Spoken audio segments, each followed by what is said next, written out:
Chapter 24 Dances of Light and Shadow.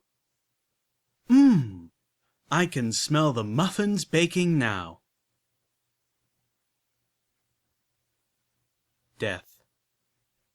The battlefield was strewn with bloody corpses under a charcoal-grey sky that heaved and threatened rain.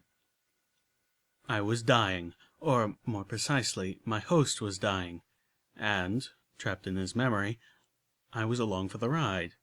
Part of my mind remained coherent enough to wonder about that. I could feel the press of metal against my host's head, a helmet which could easily hold a recollector. Was I going to experience death? The rest of my mind was overloaded by the pain that tore at my abdomen. My host had fallen against the wall of the trench, head propped up just enough to see that most of his body below the stomach was no longer as attached as it should be. I could see his intestines and internal organs spilling out into the recently dug dirt. Mercifully, I couldn't feel that. My host had lost all feeling below the top of that wound. He was already dead. He must have known it, but his body just hadn't gotten the message yet. Who was I? I had assumed this was Applesnack's memory, since it came from one of the orbs in his memory case, but that seemed unlikely now. Between the armored barding and the blood, I couldn't be sure. Several Pegasi flew back and forth over the battlefield, searching, relaying messages, or calling out names. For a moment, a familiar sky-blue mare with her shockingly brilliant rainbow mane and tail swooped over my trench. She hovered, looking about frantically. Her blood-stained purple suit looked nearly black in the light, and her battle saddle was scorched. Her eyes fell on me, and she winced. Then she was off again. "Hey!" The large form of a particularly statuesque red stallion in similar military barding slid down into the trench next to me. His eyes went wide as he took in the morbid reality of my wounds. "So, Sarge, we drive those striped bastards back." I felt my muzzle move, and the words came out in a low, masculine voice. I felt a drop of wetness hit our cheek. At first, I thought the other pony was crying, but then another raindrop fell out of the sky, and another, and another. "Yep," the red pony nodded. Wisps of orange mane fell from under his helmet, caked dark red by blood. He spoke slowly. "You did good, soldier. Mighty good. They'll make you a sergeant after this." Rain was beginning to soak into his coat, washing caked blood out of it. My host choked, coughing up blood. The taste was warm and coppery in our mouth. "Post-mortem, I'm afraid, Sarge." My host's voice was eerily calm and even. He had minutes left to live, if that, and he seemed at peace with it.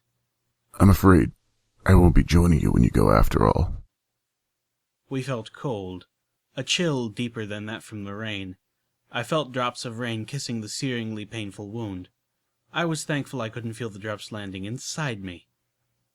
"Don't talk," the big one said, looking deeply wounded. "I ain't ready to let you go, Buck." "I think the zebras had different to say." My God, my host actually chuckled. He was in utter agony. I hadn't felt pain like this since the dragon had set me on fire. I was sure that my own body was screaming, and he just chuckled, like it was nothing. "Don't worry, Sarge. We won the day, right? No regrets." The big red stallion looked as if he was fighting tears. My host just grinned, his muzzle full of his own blood. "Well, one regret. Never did get to meet that hot sister of yours." The stallion frowned dangerously, and I suddenly realized that his mane was the same color as Applejack's coat. And they had similar freckles. Big Macintosh bristled, then burst into a gruff laugh. "Now you got to pull through," he grinned, "so I can buck your backside, boy." It was too late. Darkness was already creeping into the edges of my host's vision. The Reaper pony had come to take him home. Wherever home was before Celestia and Luna were goddesses. My host tilted his head back, staring into the darkening sky, feeling the rain on his face for one last time. A flock of Pegasi soared in from overhead, 2 of them pulling a passenger wagon full of other ponies, mostly unicorns. All the newcomers wore barding of yellow and pink and carried saddle boxes with little butterflies on them, just like velvet remedies. All except the lead pony. She didn't need the uniform. Fluttershy already was the uniform. Oh, oh dear. The shy Pegasus pony looked out over the hills and trenches full of dead and dying. Her eyes filled with tears, and she began to tremble. But she stomped a hoof down and forced herself to find her voice. Oh, okay. Everyone, please be calm. We're going to help. Fluttershy turned and called out to her team. Please, if you would, take your positions, and hurry. Thank you.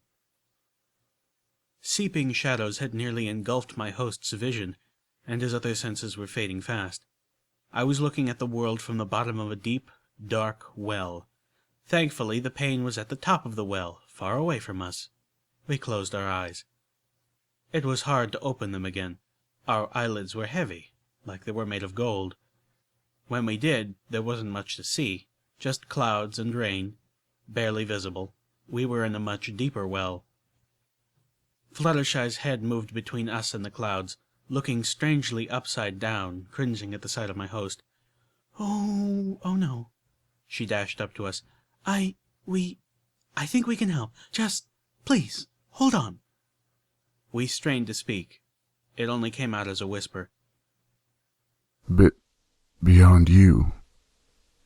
Go up the ponies who can. Our words trailed off. There was no more energy to put behind them. That was enough, hopefully, to get the point across. A unicorn in a yellow and pink dress stepped into view. Fluttershy, she said, her voice the whisper of a whisper. We're ready for the test run. The world faded to black, a black that was all-encompassing. No sight, no sound, nothing to smell or feel. Even the taste of blood was gone from our mouth. We were dead. We should have been dead. But a pleasant warmth was spreading through us. I could feel it all the way to my host's tail. The world came rushing back like we were being released from a memory orb. There was no pain. It was replaced by a bone-deep chill. Our body was soaked in rain. The trench had become squishy with mud. We opened our eyes. Our body was healed, complete. It was a miracle. It was impossible. What did you do? I heard a mare's voice cry out from above. I looked up to see the rainbow-maned mare dive out of the sky, a rainbow-colored wake stretching out behind her. Fluttershy, what did you do?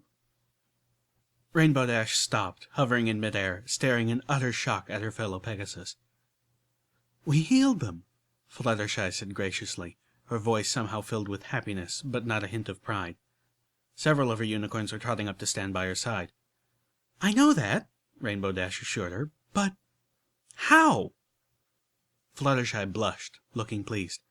We call it a mega spell. Rainbow Dash blinked. Oh, what now? One of the unicorns cleared her throat, and Fluttershy took a meek step back, allowing the mare to explain. It's a new, underlying spell framework that allows smaller spells to be augmented in scope and intensity. The blue Pegasus looked lost, and worried. This way, Fluttershy claimed, we can heal everyone on the battlefield with a single spell. No one has to die because we couldn't get to them in time. Rainbow Dash turned her stare over the battlefield. My host did too. Everywhere, ponies were getting onto their feet with expressions of awe and bewilderment. Only the dead remained dead, their corpses strewn across the hills and filling the trenches. The wounded, even those at the very brink of death from impossible wounds, were healthy and whole, like my host. All of them? And like the zebra who was pulling herself from amongst the bodies, a zebra sword clutched in her mouth, crackling with electrical fire. Rainbow Dash shouted at Fluttershy. You healed everyone? Indiscriminately? Even the zebras? Do you know what you've done?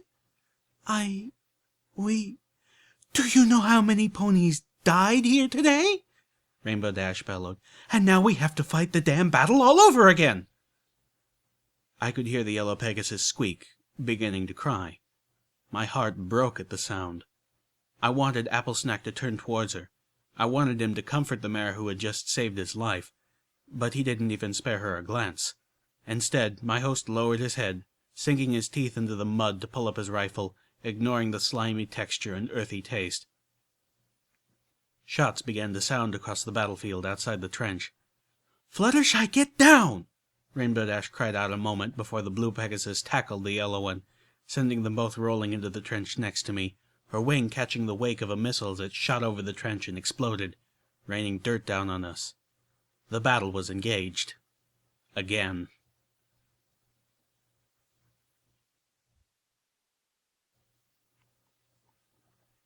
Velvet Remedy stopped as we approached the massive gate that the Steel Rangers had built in front of Stable Tech headquarters. The armored plate looked like it had been taken from a battleship's hull. It was slid down into grooves in a concrete wall that bisected what had once been the squat skyscraper's courtyard. Steel Rangers stood guard along the roof and in the open half of the courtyard, accompanied by two of the tank-like sentinel robots that had ironically helped prompt the creation of the anti-machine rifle. The outer half-courtyard was a mess of cracked steps and shattered cobblestones, concrete planters where nothing grew, and a dried fountain.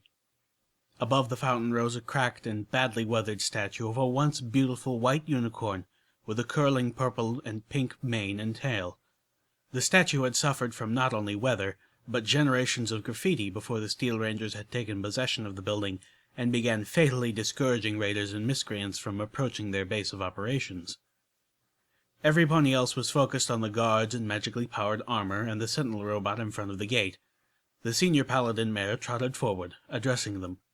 I perked my ears to listen, but felt a sudden hoof nudge from Calamity. He pointed a hoof and turned to see Velvet Remedy walking up to the fountain. "Hello, great-grandmother," she said softly. Great. She paused, blushing. "I've sung your song, and I just wanted to say, you saved us. I'm here because of you. Stable 2 worked." The Steel Rangers had quieted, themselves strangely interested in my friend's almost internal conversation with the statue. Calamity moved away from us, flying quietly towards her. "You got it right," Velvet dug at the ground. "I just wanted you to know." There was a tear in her eye as she turned and stepped away, moving to rejoin us. Calamity landed next to her, wrapping a foreleg about her in comfort. Velvet Remedy stopped, leaning into the embrace, and sniffed once, then broke away, wiping a tear, and returned to her place behind me. Firelight fluttered out of the sky and landed on the statue, causing the Steel Rangers to fall into battle stances. "At ease," Steelhooves rumbled. I was willing to bet that, behind his mask, he had rolled his eyes. "Those things are dangerous," one of the knights explained. I chuckled grimly to myself. "Yeah, she might lift your visor and breathe, baking you." The mental image was grotesque. Having seen a pony killed cruelly like that was horrifying, but somehow the image of Firelight pulling the same trick struck my funny bone. Goddesses, there really was something wrong with me. The nightmare next to me, the one with the machine gun battle saddle, giggled in her armor. "You can't lift the visor in these helmets." She turned to me. "That would be a serious weak point in the armor. I can't imagine such a design getting through the Shield Committee." I didn't know exactly what she was talking about, but I gleaned the general idea. "It wouldn't," I agreed, "if protection was the primary goal of the armor." "What other purpose could armor have?" she scoffed. "Intimidation." Behind us, Calamity had flown up to look Firelight in the eyes. "You crap on it, and she'll kill you. Fair warning." A sky-rending squeal tore the air. Above us, the giant arm of a crane swung into view and from behind the wall. The massive steel talons on the end of it lowered and grasped onto the metal gate. Slowly, with a tortured cry of metal grinding on concrete, the gate to the Steel Ranger Citadel and Stable Tech headquarters lifted to allow us access. "Poppy seed," the nightmare next to me said.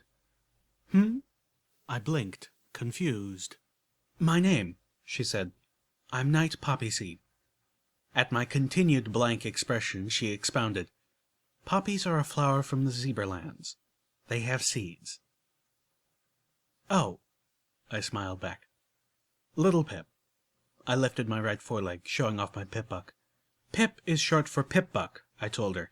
Choosing to conveniently forget my name was my mother's play on Pipsqueak. All the ponies in the stables have them. Even as I said that, I wondered if that was true, considering the often fatal strangeness of other Stable-Tech stables. I looked beyond the lifting gate, a sudden lump in my throat.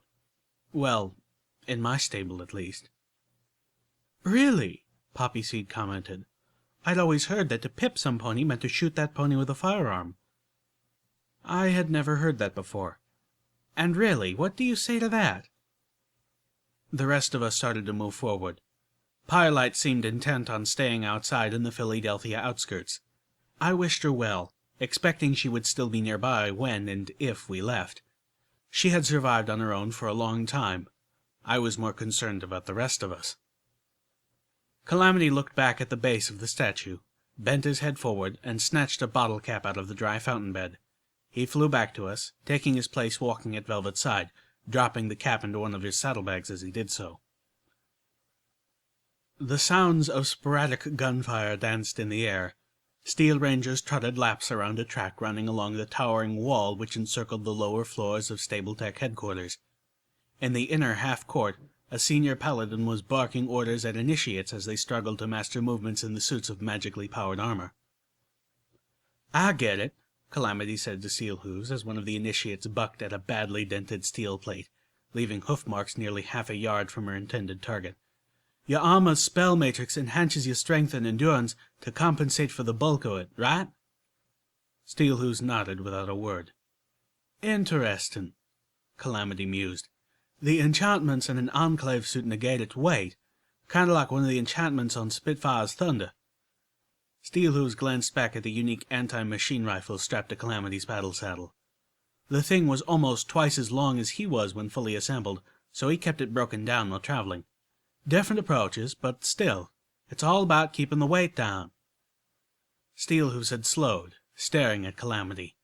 This was the first time he had witnessed Calamity's freaky knowledge of magical engineering, rarely seen as it was. The senior paladin mare led us up the steps to the once grand doors of Stable-Tech. What had once been gleaming, polished bronze inlaid with richly varnished wood was now tarnished and discolored metal with inserts of warped and rotting timber. Above the door, the gear-shaped Stable-Tech logo was embedded into a mantle over a pair of decorative nooks, where fires had once burned. Ashes from the nooks had stained the wall and floors below in streaks, making the building look as if it had been crying. I shuddered, feeling a chill. Cocking his ear towards the gunshots, Calamity asked Steelhooves, "I take it there's a shooting range out back. If your friends here ain't inclined to kick us out or shoot us any time pressing, think I could take a few turns at it?" Trying to impress the Rangers? Our ghoul companion retorted. Calamity laughed. "Hell no, that ain't it at all." I trotted closer, my own curiosity waking. What then? Surely the 4-year running sharpshooting champion doesn't need lessons. I've never seen you miss. Velvet Remedy snarked. "Even when he's supposed to." So why the shooting range? The leading mare had stopped at the front door and was speaking to some pony on the other side through an intercom. Poppy Seed trotted in place next to me, looking anxious. Or bored. Hard to tell without being able to see an expression. "You see, this new gun, Spitfire's Thunder, is a magically enhanced anti-machine gun, made for a Pegasus sniper." Calamity tipped the brim of his hat forward. "It's enchanted so's to weigh only a few pounds, and to have only a feather brush of a kick. Fires more like a magical energy weapon than a firearm. Even has a lightning gem fueling her insides. That's why she sounds like thunder when she's shot. She fires probably 20% faster than the non-magical model, and she won't never jam. No moving parts." Now it was my turn to whistle. "All of which means she's more a magical energy rifle than a firearm, but she still uses bullets just like my battle saddle, and bullets are subject to wind and gravity, so that makes for an odd combination." He smiled to me, then looked frankly at Steelhooves. "And that means I best get some proper love in with her on the firing range before taking her into battle proper." The door into Stable-Tech was opened from the inside. Velvet Remedy pushed past us, rolling her eyes and tossing her mane. "Do you and your gun need some alone time?" she shot as she passed Calamity. He blinked. "Well, yeah, that's what I just said."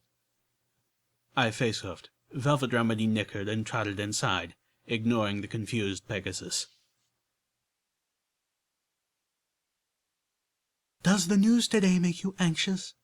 Worried about what might happen to yourself or your family should the megaspells fall? I know and understand your fears, because I share them. My companions and I looked around, startled.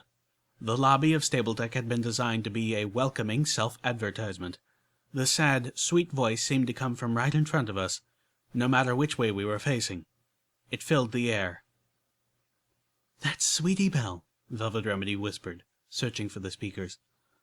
"Like you, I hope for the best, but like you, I need to prepare for the worst. I want a safe place for my loved ones to survive if that horrible day should ever come where our beautiful Equestria falls beneath a megaspell holocaust."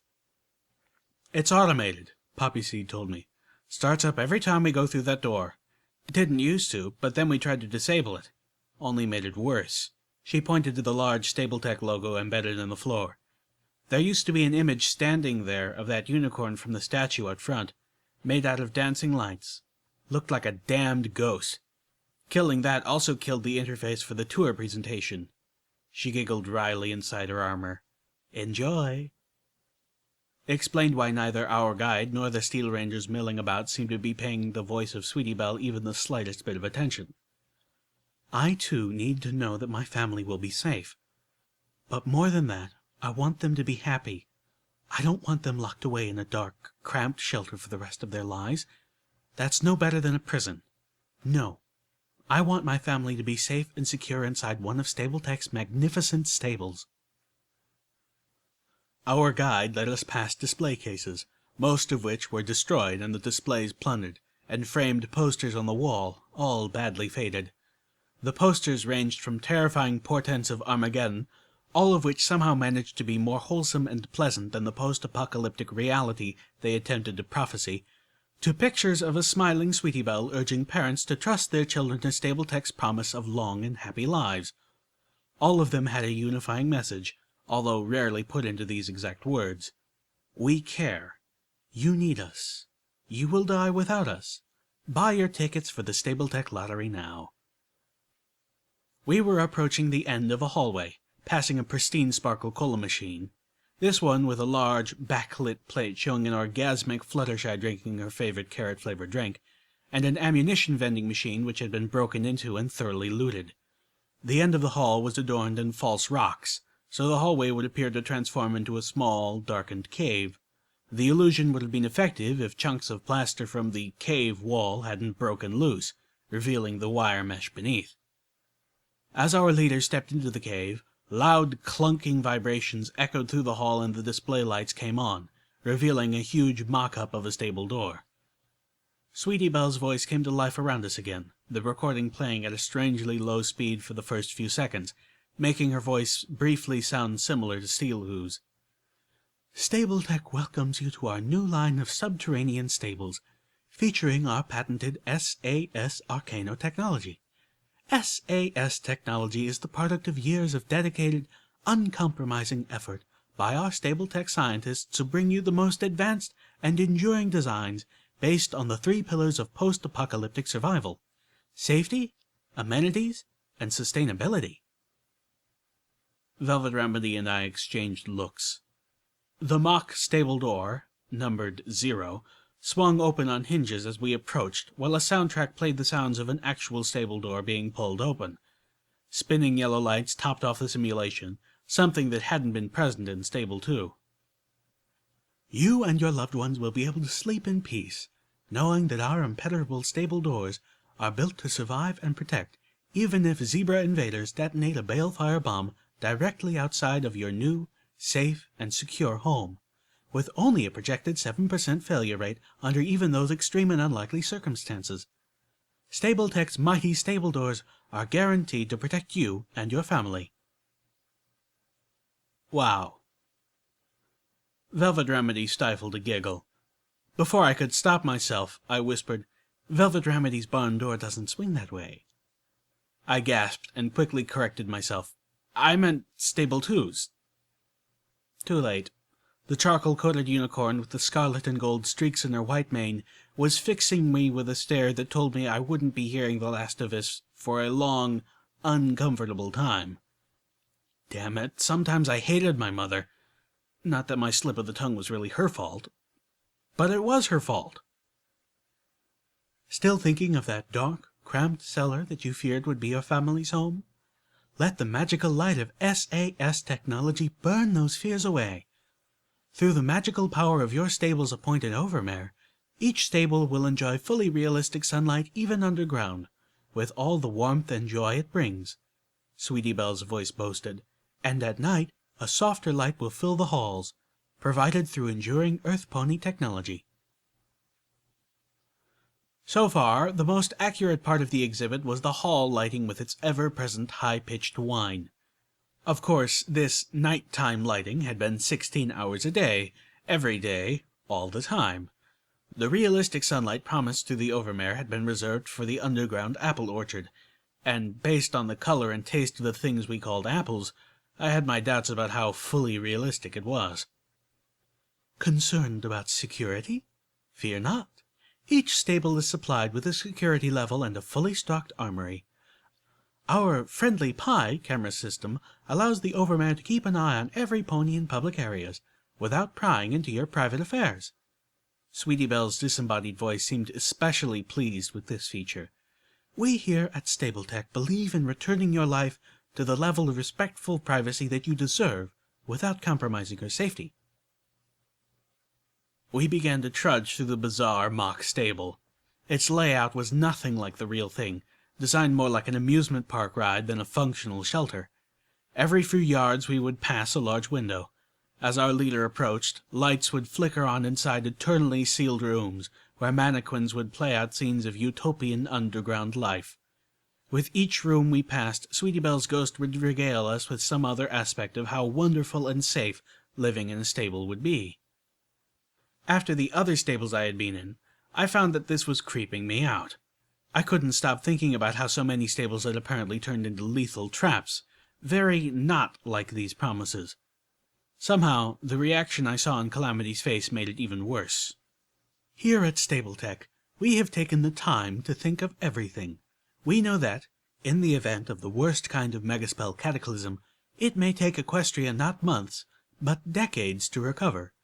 Those of us who choose to survive the destruction may have to live most of the rest of our lives underground, and see a new generation born without knowing the world outside. So each stable includes a StableTech apple orchard, providing not only more than enough food for a growing underground community, but complete with grass for your children's hooves and mist fountains to simulate rainbows, run off one of our patented SAS water talismans. Did the other stables run out of food? Stable 2's apple orchard was, simply put, vast, which may explain why the rest of the stable never enjoyed magical sunlight.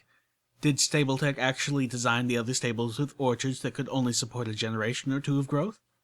Or was Sweetie Belle purposefully downplaying the horrors that she and her two friends anticipated? Of course, we all hope and pray that these stables will never be needed. But can any of us afford to take that gamble and not seek a place of safety and joy for our loved ones and ourselves?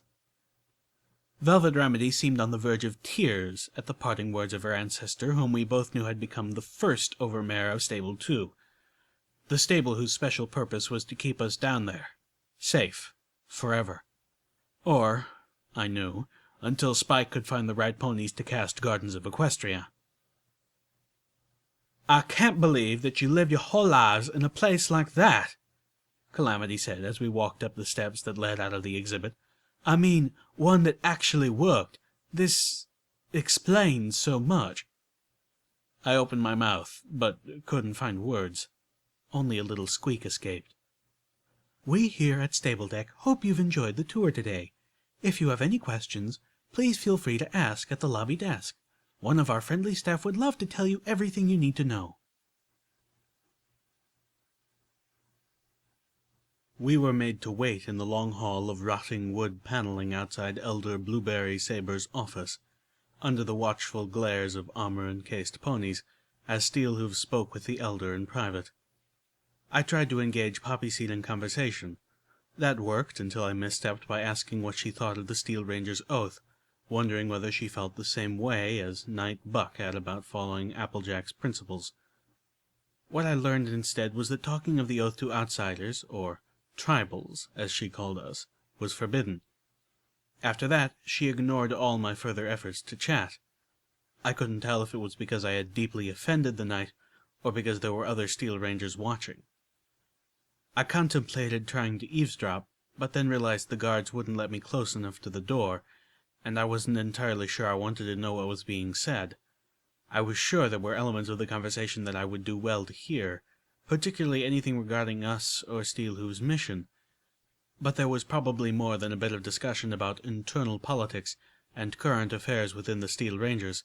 Such things were none of my business, and after entering one of Steelhoove's memories without permission, I didn't want to stick my hoof into his affairs uninvited so soon again. Furthermore, I found that I really didn't want to know. The Steel Rangers were distasteful.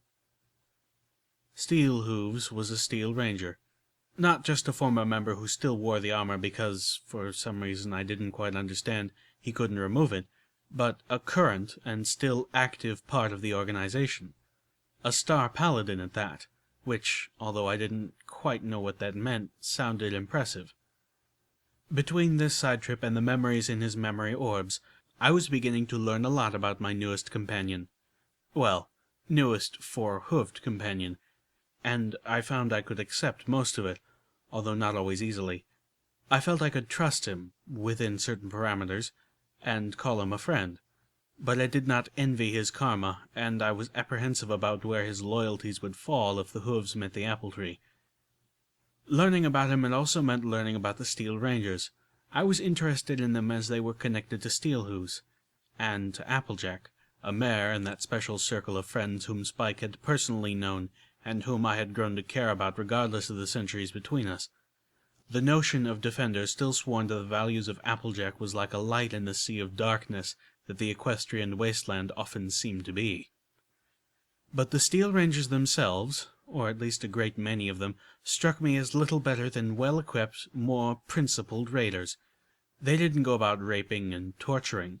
No bodies hung mutilated from their walls. But they had no compunction about just sitting back and letting ponies suffer and starve and die when they had the technology to do some good. They were like Spike, only without the noble and self-sacrificing reason that justified their actions. I frowned, and turned my thoughts away from internal contemplation and back into the hallway. Having decided not to eavesdrop, I slipped my earbloom into one ear and tuned my pip-buck back to the Philadelphia broadcast. But instead of Red-Eye, I got another iteration of March of the Parasprites. I looked towards my friends. Velvet Remedy and Calamity were sitting together, occasionally casting furtive glances at the door to Blueberry Saber's office, as Velvet helped divorce Calamity from the more egregious misconceptions of stable life that the tour had planted. I contemplated joining the conversation, but I had missed a fair part of it, and both Poppy Seed and the guard seemed more interested in them than me. So instead I sat, growing restless, bored. I stared at the pictures on the walls, tattered and age-darkened oil paintings of buildings. I recognized one of them, barely, as the Red Racer factory. I got up and started to walk the hall, giving the paintings a closer examination. There were pedestals as well, set at regular intervals, each holding a small architectural model. Most of the models had collapsed, overcome by the weight of at least 20 decades. But a few were still standing, mostly intact, an amazing testament to the model builder. When Stapletech built something, they built it to last.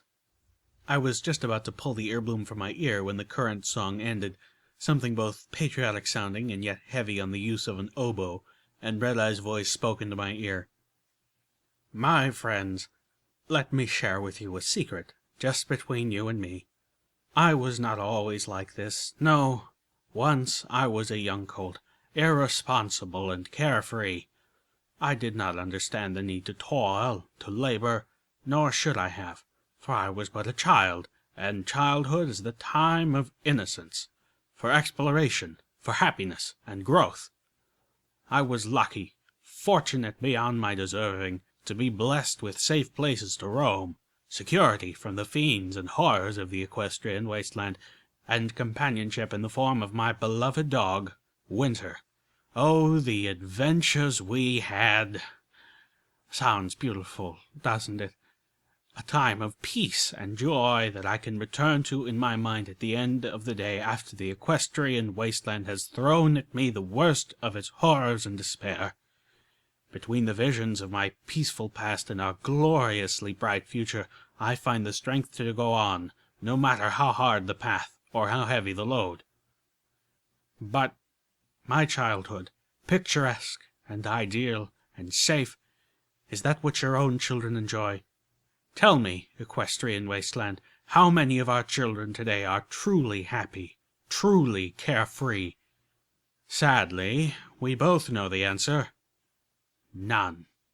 Today, Equestria is a hard, miserable, unforgiving place. Our colts and fillies live with fear, violence, rape, and death.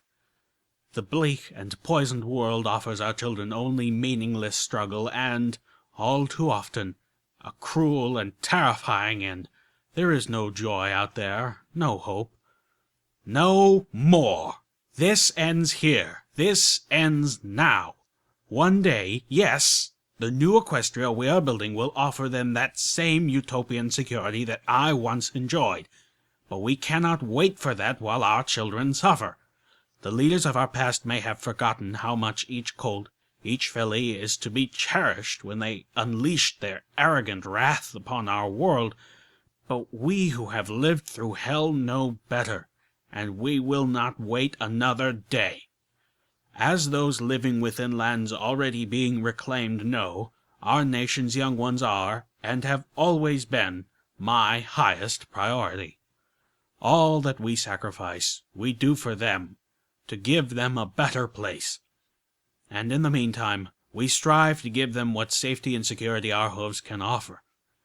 And more than that, dear friends, oh, much more, we provide schools where they can learn, medical centers where they will obtain free treatment, the best medical care in all of Equestria, and homes where they can live together with other children, making friends, all under the watchful care of loving, approved mares and stallions.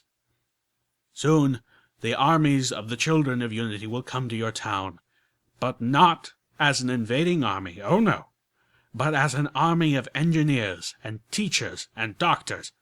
They will rebuild your schools, establish hospitals that will provide the best care in this ruined and tortured nation, and bring you to the words of the goddess, so that you too may know Unity. And once again, our children will be able to play.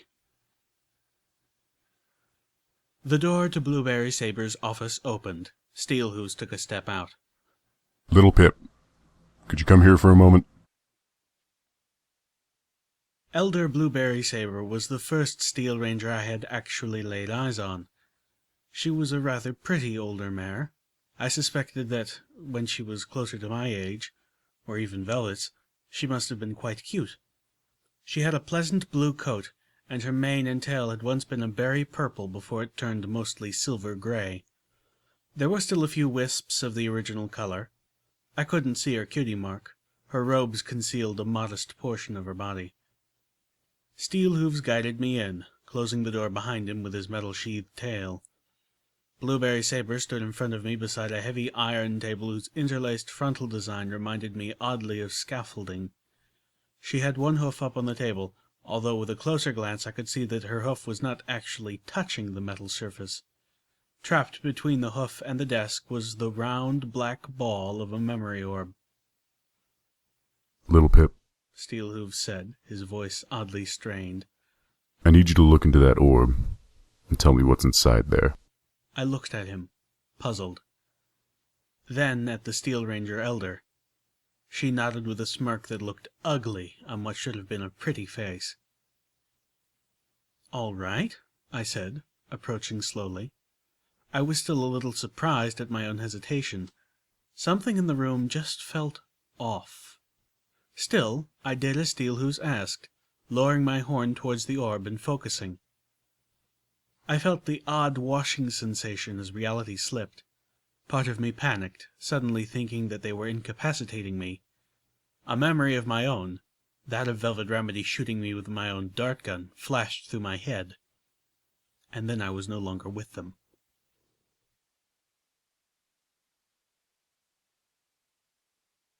The first sense I gained was smell. Even before I could see the barn, I could smell the rich scent of hay, overlaid with other, less pleasant, earthy odors. Sight came next. I wanted to blink as dazzling sunlight, beautiful and pure, filtered into the barn through an open hayloft.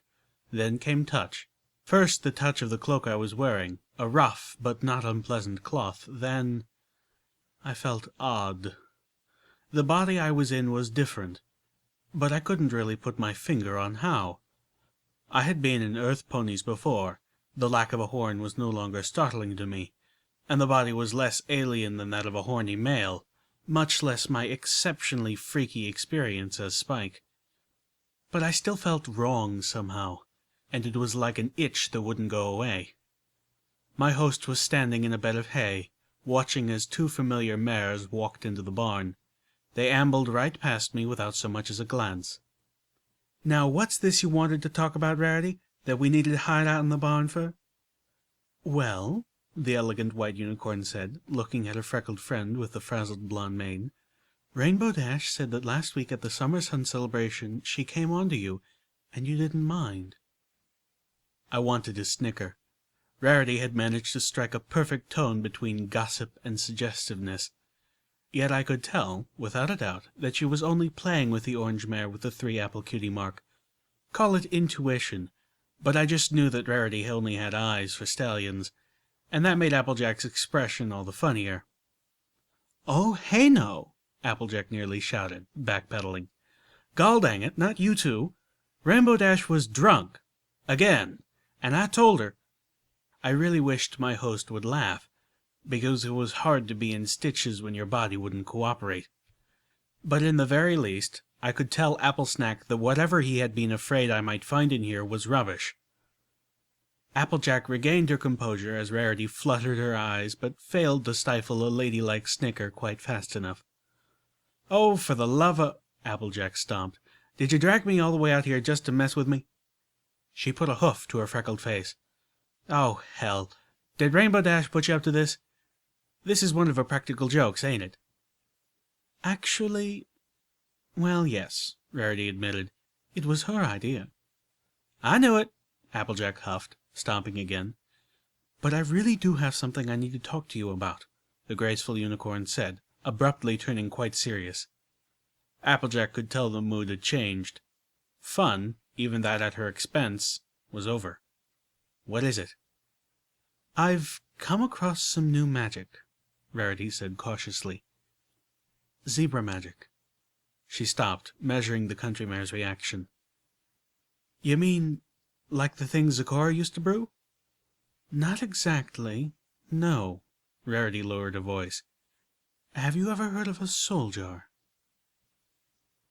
Applejack stared at her purple-maned friend. "No, and I ain't sure I want to." But Rarity wasn't ready to stop. "A soul jar is an item. It can be any item, really. It doesn't actually have to be a jar. That you put a soul into." Applejack looked taken aback, but the unicorn continued. It was as if, now that she had started talking, she couldn't stop until it was all out. "Putting a soul into a soul jar changes the object. It becomes effectively indestructible, for one, and you can use the soul to hang other enchantments on." The unicorn stopped at a thought, then added, "It becomes a foundation, not unlike a megaspell framework, I suppose." "Rarity!" Applejack gasped. "What the hell has gotten into you, girl? Where did you even get this magic? This is—" The orange mare's voice lowered to a hiss. "This is necromancy!" Rarity looked at her friend and nodded, her own eyes wide. "I know." Then, in answer, "It's from a zebra book called The Black Book." Again she paused, thinking, "Well, the Black Book of something I can't pronounce. A name, but it doesn't have vowels in the places it ought to. It has all manners of extremely icky things in it. Soul jars, bypass spells, magic to tear souls apart." With each word, Applejack's expression became more horrified. Rarity seemed not to quite notice. She gave a smirk like she was revealing a particularly juicy bit of gossip. "If you buy into the more colorful background of the book, They say it was written by a mad zebra alchemist who communicated with the stars through dreams." "Who is they?" Applejack asked, but never got an answer. "Now, I know all of this is perfectly dreadful, and my first instinct was to burn the book and be rid of it," Rarity said. For the first time since the conversation turned dire, Applejack looked a little relieved. That relief was short-lived. "But the top magician in my ministry says he ought to be able to take that soul-shredding magic and rework it, turning it into a precision spell that would allow him to cut off just a small portion of a pony's soul, enough to create a soul jar without doing any real damage to the subject of the spell."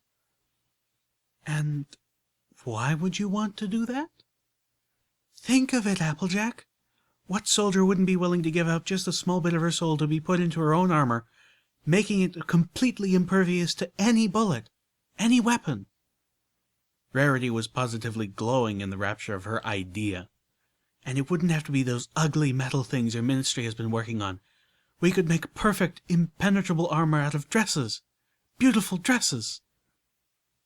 Applejack was reeling. "And not only would our soldiers look absolutely fabulous and be immune to the weapons of the enemy," Rarity continued, "they wouldn't be weighed down, encumbered. Until now, armored barding has always come at the price of mobility, but now— Rarity?" The unicorn stopped, putting her hooves on Applejack's shoulders. "Applejack, just think! None of our family would have to die in battle anymore. If Big Macintosh had—" "No!" Rarity dropped back, stunned by Applejack's sudden outburst. But the orange earth pony wasn't done. She advanced on her friend, jabbing a hoof at her breast. "Don't you dare bring my brother into this blackness!" Rarity gasped, eyes wide. "This talk stops now," Applejack demanded. "I don't want to hear another word. This is vile. No soldier would give what you're suggesting. And even if they were willing, how could we let 'em? Some prices are just too high. Don't you think, if there weren't horrific consequences to playing with these things, we'd already be facing zebras with impenetrable armor? Or bullets that could shoot through anything? Or worse?" Rarity stopped. She turned her gaze away from Applejack, a flush of embarrassment on her cheeks. "Oh, you're so right. I don't know what I was thinking." Applejack let out a breath in deep relief. "It's okay, Sugar Cube. You got wrapped up in the notion and didn't really think it through. Happens to all of us now and again." The unicorn looked up to Applejack, smiling weakly. "Well, then, I'm lucky I have a good friend who can slap me out of it." Applejack gave a chuckle. "No harm done, then. Now, I want you to go back to Canterlot and continue working on your designs. You have a heap of work on your plate as it is, and neither of us want to mention this ever again." "Like it never happened," Rarity said, genuine thankfulness in her voice. "Like it ne'er happened," Applejack agreed. Rarity and Applejack embraced each other in a hug. Then the unicorn slipped elegantly away and started out for the back door. "Hey!" Applejack called out. Her friend stopped, looking back. "And when you get back, burn that book. Or better yet, have some pony else do it for you," the orange pony suggested. "I get the suspicion that even reading it was messing with your head." Rarity lifted a hoof to her chin and thought, then nodded. "Yes, I do think you are right, Applejack." She gave a ladylike frown. "That book is dangerous." Applejack watched Rarity push the barn door open with a hoof and walk out. Finally, my host moved, stepping lightly so as not to make any noise, following the beautiful white unicorn. "Hey!" Applejack called out again, galloping past me fast enough to make my cloak flutter. She stopped at the door, calling out, "And for whatever nonsense Rainbow Dash put you up to, that hug does not count." I was back. Back in my own body, and back in the presence of Steelhooves and Blueberry Saber, both high-ranking members of the Steel Rangers, the wearers of those ugly metal things Applejack had gone ahead and designed. Gears were starting to move in my head again. The pony in my brain was busy shoving puzzle pieces into place, and the first one that clicked was the memory of Applejack and Rarity talking in Spike's memory. "I sure hope this ain't nothing to do with that thing we never talk about." "Oh no, darling. I gave up that project ages ago." Steelhooves interrupted my mental puzzle-solving with an uncharacteristic tone. Well, what was the memory? I blinked. I was no longer thinking that the issue was Applejack's fidelity, which should never have been in question, but I was at a loss for what had Steelhooves on edge. Clearly, Applejack had talked her friend away from that horrifying course. Otherwise, such perfect armors would still be around today. It was a conversation, I offered, my brain working to figure out how to pull the information I wanted out of them, between the mayors of the Ministry of Technology and the Ministry of Image. I wondered if I should have called it the Ministry of Wartime Technology, but it was too late to change my wording. It was a long conversation about several things, most of them trivial, I said, not exactly dishonestly. What specifically were you looking for? Steelhooves shook his head. Telling you would bias your answer. Elder Blueberry Saber snorted. Well, if you won't, I have no problem telling her. The elderly mayor smiled at me. Tell him that this memory proves the values of the ministry mayor he so stubbornly clings to are a fiction. This memory proves that she didn't really care about the lives of the soldiers, but only about advancing her own designs. And when some other pony came up with a much, much better armor design, she made sure it never saw the light of day. Oh, that's what this was about. I blinked, feeling angry now. That's what this was about? Of all the much, much worse things in that memory, the elder of the Steel Rangers was focused on this? I about spit my bit. Standing up as tall as my little frame would allow, I huffed, How about I tell you what I didn't see in that memory? Blueberry Saber blinked in surprise. Steelhooves took a tentative step towards me. What I didn't see was my host. From the blank look in the elder's eyes, I realized I was using terms I had come up with myself. I had no idea what the proper term for a memory's host was. Not that it mattered. The elder was an earth pony. She couldn't see into a memory orb without a recollector anyway. It seemed increasingly likely that she had never actually seen the memory herself, or that she had many years ago and lacked a clear recollection of its contents. So I tried again, keeping my anger at this nonsense tightly under control. I didn't see the pony whose memory it was. Not even a forehoof. And while that's not entirely unusual, I'm quite certain that the two ministry mayors couldn't see her either. I don't think they would have had that conversation if they knew some pony else was present. Both the elder and Steelhooves were still for at least a moment, actually paying attention. What I saw in there was that some pony was spying on the ministry mayors. Invisible. I remembered the itchy strangeness. And I don't think it was even a pony. I'm pretty sure I just shared the memory of a zebra. Another puzzle piece slotted into my head. I lifted my pip-buck, saying, I found this in the rubble of a recruitment center out near the Shattered Hoof facility. I played back the old recording, removing the air bloom attachment so that both of them could hear. I'm sending you one of the devices recovered from Shutterhoof Ridge. Intelligence suggested that the zebras had developed invisibility spell fetishes, but this looks like something designed by the Ministry of Magic. It's even Pip-Buck compatible. I hate to say it, but it looks like we've got traitors in our midst. If some pony in MAS is leaking arcane technology to the zebras, the princess will need to take action. What followed the recording was much discussion, but in the end, the only thing resolved was that I had gotten at least a bit of the elder's trust while managing to sidetrack both of them from their earlier argument. It was over an hour later when Elder Blueberry Saber got up and trotted over to the window, staring out at the angry red glow coming from the walled-off portion of Philadelphia. If you're going in there, you won't be able to do it like that, she said. Not with armor and an arsenal and a squad of companions. Why not? I asked. I'm not worried about getting past the wall. I can just float us over when there's a gap in the patrols. That was, at least, my plan. Because, Elder Blueberry Saber turned to me, you will never get close to Red Eye that way. He's always protected, in the very least by a flock of griffins, if not by a wing of those damned alicorns. The first sign of trouble and he'll hop into his sky chariot and leave the city. You'll lose any chance you have of taking him down before you even know it. Damn. I was confident of being able to sneak close until she mentioned the alicorns. I should have figured this couldn't be so easy, but I was damned if I would just give up and go home. Not after the fresh reminder of what these slavers were doing to innocent ponies.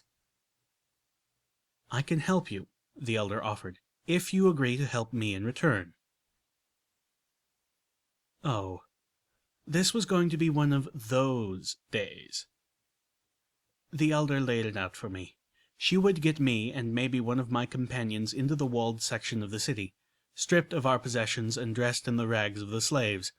I'd have to work my way to him from there, preferably by gaining his trust rather than by body count. The latter method was likely to backfire for the same reason a covert assault would. "You may have more to fear from the inmates than the guards," Blueberry Saber noted. "Red-Eye's armies have started rounding up raiders and putting them to work as slaves along with the rest. Some of the ponies you'll be stuck within are exceptionally nasty refuse." This plan just kept getting better. "And what do you want from me in return?" I asked, finally. "Two things." Blueberry Saber walked around the office as she spoke. "First, Red-Eyes has managed to develop some sort of engine fueled by radiation. He's been having the slaves mine the Philadelphia crater itself for irradiated debris, which he can turn into usable energy to run his factories." Steelhooves nickered. Well, that's a game changer. Red-Eye's claims of building a new Equestria, at least on an infrastructural level, suddenly gained a lot more authenticity. "Indeed," Blueberry Saber agreed. She turned to me. "I want the plans for that engine." "Okay. Plans for a radiation engine. That was one. And a number two?" The Steel Ranger elder frowned even more deeply. "Our intelligence states that Red-Eye has gotten a hold of research into something called a bypass spell." I felt a jolt. I had heard of that sort of magic not 2 hours ago, and not in a pleasant context.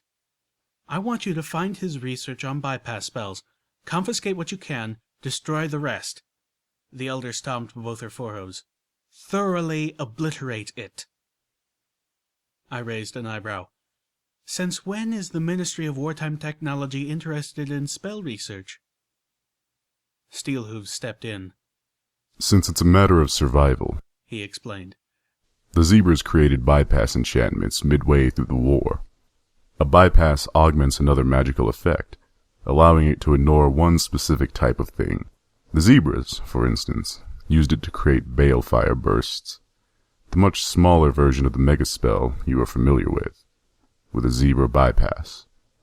With that, a zebra could trot into an area crowded with ponies, set off the blast, and kill every pony within a block or two without being harmed herself. The mental image of an invisible zebra walking into a crowded stable atrium during one of Velvet Remedy's performances suddenly lodged in my mind and refused to leave. "The unicorns of the Ministry of Arcane Sciences failed to crack the enchantments before the megaspells fell," Blueberry Saber informed me, "but it's impossible to know how close they were, and thus how close Red-Eye is.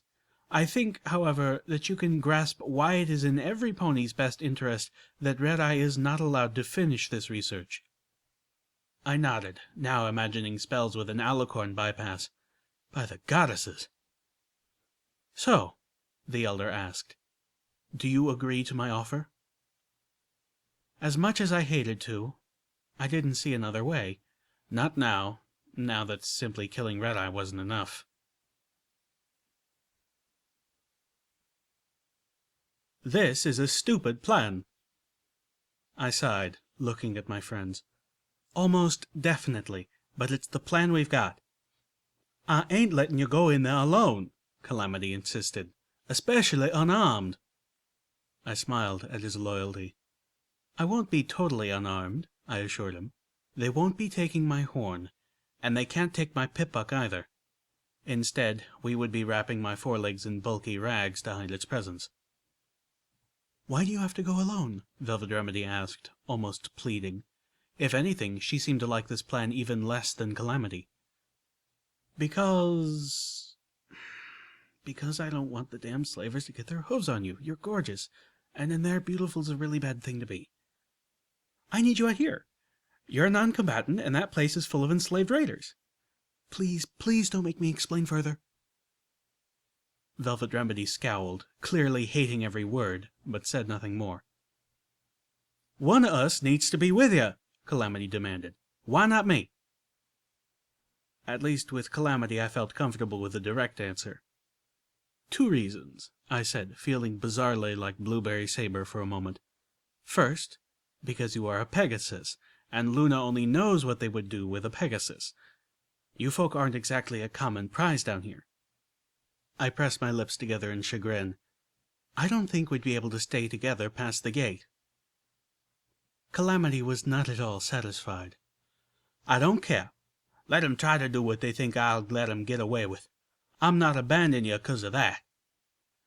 I had expected that, but I still felt a wave of genuine gratitude. But before I could move on to my second reason, Velvet Remedy interrupted. How about Steelhooves? I can't go. Steelhooves said simply. The Steel Ranger is a bit conspicuous. Velvet sighed with exasperation. We all know you're a ghoul now. You don't have to hide in your armor. You can take it off.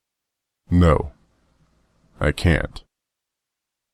Calamity cocked his head, giving Steelhooves a querying look.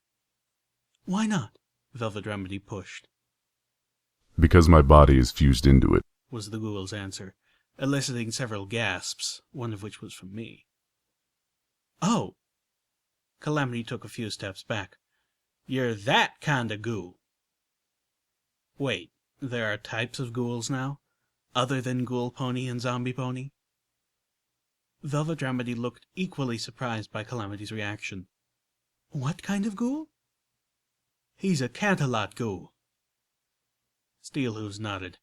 Velvet Remedy and I were still in the dark. Would some pony care to explain? No more secrets.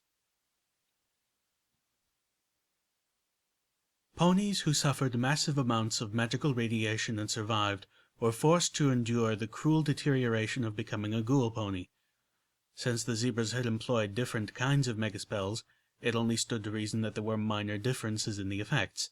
In most cases, these differences were barely recognizable except between the ghoul ponies themselves, but Canterlot ghoul ponies were an entirely different sort, because the megaspell unleashed in Canterlot was unlike any other. When the bombs started to fall, Steelhooves told us, Princess Luna threw up a magical shield over the entire city. Canterlot was bombarded by hundreds of missile strikes. None of them were megaspells, like the missiles that hit Cloudsdale or Philadelphia, but they would have been devastating all the same had they struck home. But the princess kept the shield up. Velvet Remedy and I sat, listening, almost entranced. Calamity paced off to the side fretfully. I was stationed in one of the hamlets that surrounded the city, just outside the perimeter of the shield. My squad's orders were to evacuate the hamlets, getting as many of the ponies to shelters or stables as we could. The blast wash from those missiles exploding against the shield wiped out hundreds in the first few minutes. The bombardment lasted hours. Steelhooves took a deep, trembling breath and pressed on. Even hidden in his armor, I could tell he was shaken, although at the time I thought it was by the memory of those deaths. I would realize later it was because of what had happened next. Applejack was with me, but when strikes started, she fled back to Ponyville, leaving us to do our work while she tried to ensure all her family got safely into stable 2. I suddenly wondered if Applejack herself had made it. Had she been in stable 2 when it closed? I saw Velvet Remedy glancing at me and suspected she was wondering the same thing. But the missile strikes were just part of the zebra's ploy. The mega spell was already in the city. A special one. After all, this was meant to kill Luna and Celestia, not just 750,000 ponies. The pink cloud, Calamity said abruptly, stopping. Yes. Calamity momentarily took over the tale. The pink cloud was a great radioactive cloud of entropic necromantic gas. Like taint, it didn't care if you had gas masks. Nothing protected against it. Everything it touched, it seeped into and rotted. I've heard horror stories of bodies found partially melded into sidewalks, or with their saddles fused to their bones. Canterlot is still toxic today. The streets and buildings soaked it up like sponges, and are slowly releasing it as they decay. The zebras wanted the shield. Steelhooves continued. It kept the pink cloud concentrated in the city, strong enough to fatally poison even Celestia and Luna. By the time they comprehended that they were dying, it was too late. But still, they kept up the shield. I'm told they took turns, one powering the shield, while the other tried to regain a little strength. That, in the end, they were holding each other for support. Why? I asked, feeling tears forming in my eyes. Why didn't they just let the shield fall? The city was already doomed. Why didn't they escape? Would you have? Steelhooves asked simply. I was still in one of the more remote hamlets when the shield finally came down. The city had soaked up enough of the pink cloud that the exposure wasn't fatal, but... Calamity again added to the tale, a tone of disgust in his voice. By the time Luna and Celestia realized the pink cloud was killing them, the first attack had been hours ago. The Pegasi had already closed up the sky. The wind was beginning to go wild. With a sad flap of his wings, our Dashite friend explained, if Celestia and Luna had let that spell of theirs drop, they probably would have survived, though most likely at only a fraction of their former selves. But a whole heap of other ponies would have been doomed as the uncontrolled winds blew pink cloud over all the evacuating hamlets, over farms. 'Twould have destroyed all life as far as Ponyville, maybe farther. Mournfully, he informed us, I'm sorry, to both of you. I really am, but Luna and Celestia ain't goddesses watching you from the heavens like your stable teacher taught you. The princesses gave their lives so's your ancestors could make it into that stable and live.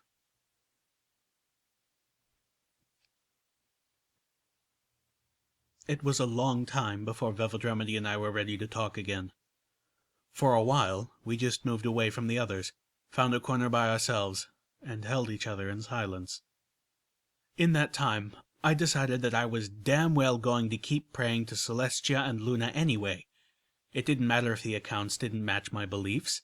I still believed in my heart that somehow Luna and Celestia were up there, watching us, caring about us, giving us guidance. I just didn't know if what I believed was true. I realized it probably wasn't, but I chose to believe anyway. Finally, we gathered together again for round 2 of every pony not going into Philadelphia with me. I have to admit, with my faith shaken, I no longer felt as confident, but I plowed on anyway. Second, I told Calamity, picking up where we had left off, you're a Pegasus. Little Pip? I think that was the first one. Well, it's also the second one, because you're my escape route, my lifeline. No pony else can swoop in and rescue me if things go bad. I need you out here so you can do that. Calamity frowned, but seemed to find that more palatable. Wait. He looked at me like I was trying to dupe him. How the hell am I supposed to know when you're in trouble, or where to find you if I'm out here and you're in there? Fortunately, I already had this planned out. These slavers, at least the rank and file, don't seem to be the most educated lot. I'm pretty sure they wouldn't be able to tell where my pip-buck ends and a peripheral begins. So I'm confident that I can get in with a slotted attachment. I smiled. That means either a stealth buck or the broadcaster we got from the Griffins. I floated at both. I'll take the broadcaster. You take the stealth buck. Steelhooves can activate it for you when... I know how to use a stealth buck, Calamity interrupted, holding up a hoof to the device. So, how do I get your call, genius girl? Case you missed it, I don't have one of them pip-bucks of my own. I grinned as I next floated out Velvet Remedy's custom pip-buck, still in my saddlebags after all these weeks of travel. Velvet Remedy gave me a pained expression. Yes, I kept it, I told her before she could say anything. And yes, I know you don't like wearing it. You shouldn't have to. This is just the backup plan if the main plan fails. Calamity raised an eyebrow. And that is? Finally, I levitated Homage's override device out of my saddlebags. I have a very important mission for all of you to complete while I'm gone. I looked my companions over and decided that there had never been a better team assembled for such a job. I need you to take this to the Philadelphia Tower and attach it to the mainframe in the base station. Once you do, It will give DJ Pond 3 both eyes and voice in Philadelphia, kicking Red Eye out. And that will free up the receivers in the station to pick up my broadcast. Red Eye's almost certainly got some heavy forces guarding that tower, Steelhooves noted. I expect we'll be in for a battle. Then you'll definitely need a medical pony, Velvet Remedy asserted. Calamity tipped up the brim of his hat. Well then, looks like we got ourselves a plan.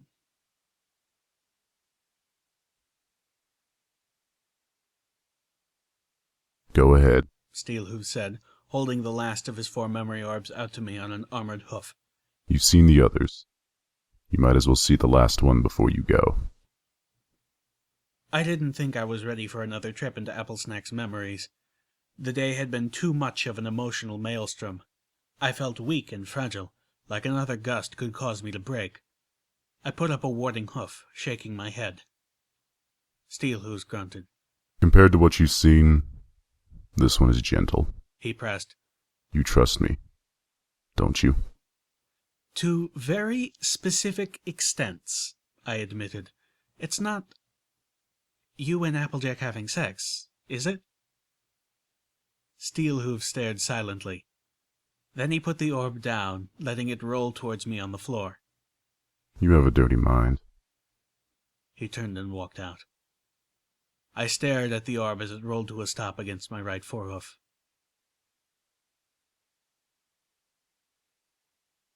This isn't fair.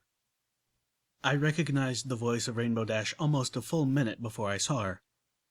I was Steelhooves. Not Applesnack this time. Not with the heavy armor pressing all around me. My vision beyond the inside of the helmet was limited to the view out my visor, but I was graced with an exceptionally complex and sophisticated eyes-forward sparkle. Within the helmet, I seemed to have access to everything my EFS and Pip-Buck provided, and more. Breathing inside the armor was unpleasant. My muzzle was pressed into a rebreather. The air was cool and fresh, likely supplied by a minor air talisman, but the mouthpiece was simply uncomfortable. The armor itself was bulky and weighed down on me, but I felt strong. Stronger than in any memory I had experienced before. The weight, however heavy, felt no more taxing than carrying a light pack. My hoofsteps were heavy, like my hooves were, well, encased in steel armor exactly as they were.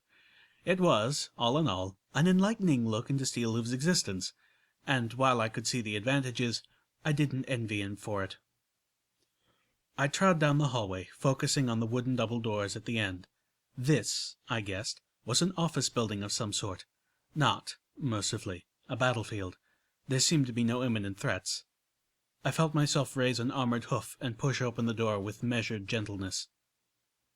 Inside was a barely furnished office that looked almost unused. A few shelves and a desk, and this was where Rainbow Dash and Applejack seemed to be having an argument. Applejack was standing behind the desk, dressed in a suit that she looked distinctly uncomfortable in. Rainbow Dash, on the other hoof, was wearing that same purple and black uniform I had seen her in earlier today and years ago. Or, rather, a pristine new version of the same basic design. It had a jagged yellow neckline with a skull-shaped cloud on the flank shooting a rainbow-colored lightning bolt, covering where Dash's actual cutie mark would be. Both mares turned to look at me. Applejack nodded, giving Steelhooves a smile of gratitude. Rainbow Dash only seemed to size up the metal warrior, clearly unable to recognize the pony beneath. I recalled that the Pegasus wouldn't learn about Applejack and Applesnack until a party that, I suspected, was still a year or two away. Her attention returned to the orange-coated friend. "It's just not right!" The blue Pegasus spat with righteous indignation. "The Ministry of Awesome is putting up almost 50 towers, as tall as the clouds, all over Equestria, and here you are having to sell Sweet Apple Acres just to get a suit of armor built? How does that make sense?" Okay, maybe not an argument.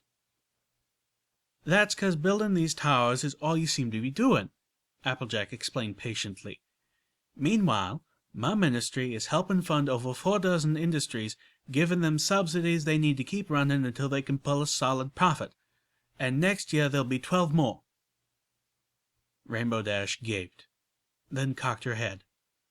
"Don't you sometimes think the Ministry of Technology is a little too successful?" Applejack nudged her cowpony hat and smiled.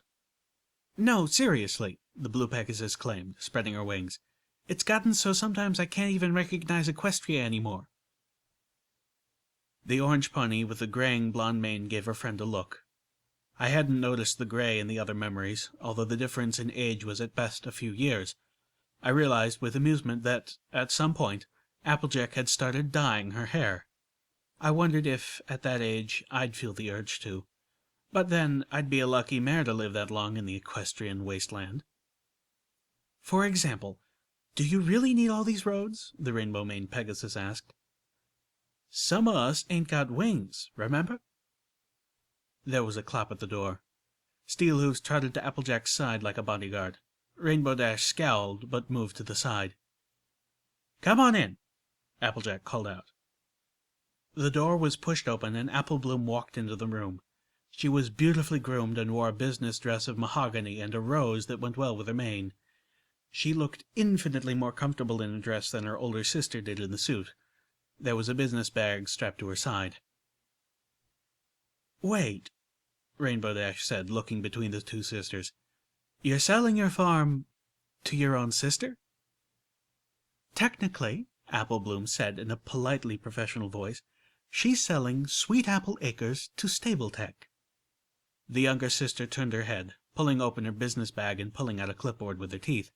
She offered it to Applejack, who took the other end, then set it on the desk between them. "I think you'll find everything is just as we promised," Apple Bloom told her sister. I noticed her voice was a touch more urbane than her older sister's, the country accent not as strong. Steelhooves moved towards Apple Bloom, leaning close and whispering into her ear. "You're not going to plow the place and build a mall, are you?" "Oh, heavens, no," Apple Bloom whispered back, looking uncomfortable, almost guilty. Her older sister caught the look. "Hold on. You're not going to kick me and Granny off the farm, are you?" Apple Bloom looked wounded. "How can you even ask that? I'm your sister." "'Cause I know that look," Applejack said sternly. "And it's 'cause I'm your sister that I do. Now spill it." Apple Bloom sighed, then pulled out a set of blueprints, unfurling them on the desk in front of her older sister and the three, guests. "You'll still have the rights to the trees and the apples, just like we promised. Stable Tech is only buying rights to the land. But you'll have to move all these apple trees in this section here, and you won't be able to use the barn until next spring." "What?" Applejack cocked an eyebrow at her younger sister. "Why?" "'Cause we're going to be building a stable there." Footnote: Level up. New perk. A little dash. While wearing light armor or no armor, you run 20% faster.